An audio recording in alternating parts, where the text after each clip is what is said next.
The embattled Zimbabwean President Mnangagwa has expressed concern over the British government's unwarranted and blatant interference in Zimbabwe's domestic affairs through an unholy alliance with some teachers' unions, saying an investigation will be launched soon to establish the extent the British had gone in willfully trying to interfere in Zimbabwe's domestic affairs. The president said the comments that were made recently by a junior minister in the British House of Lords that their government was meeting with trade unions to discuss their welfare are unwarranted.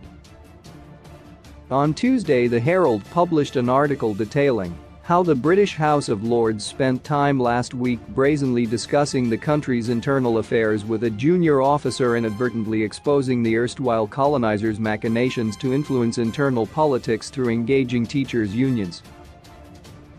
Speaking during an address to the nation yesterday, the president said the extraterritorial concern by a foreign legislature on a sovereign African state, which was a full equal member of the United Nations, was grossly unwarranted in terms of tenets of international law and practice. Only last week, our country Zimbabwe became a subject of unmerited focus and debate in the British House of Lords.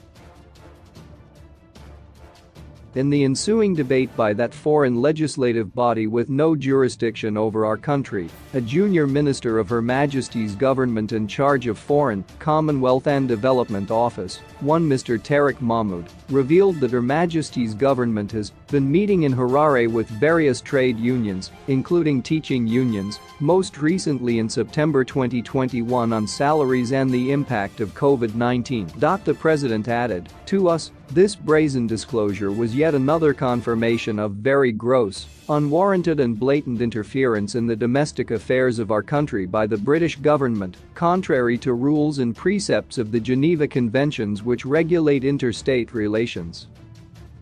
Mnangagwa said Zimbabwe had been a sovereign state since its independence in 1980 and was not affiliated to the Commonwealth after it voluntarily quit over differences related to the land reform program. Equally, civic groups and teachers employed by the Zimbabwe government to work here in Zimbabwe are not employees of the British government, whether by contract or by remuneration. Their activities, singly or in combination, have nothing to do with the British government or any foreign government for that matter. Because of this brazen, self-confessed violation of our sovereignty and threat to our national security and stability by the British government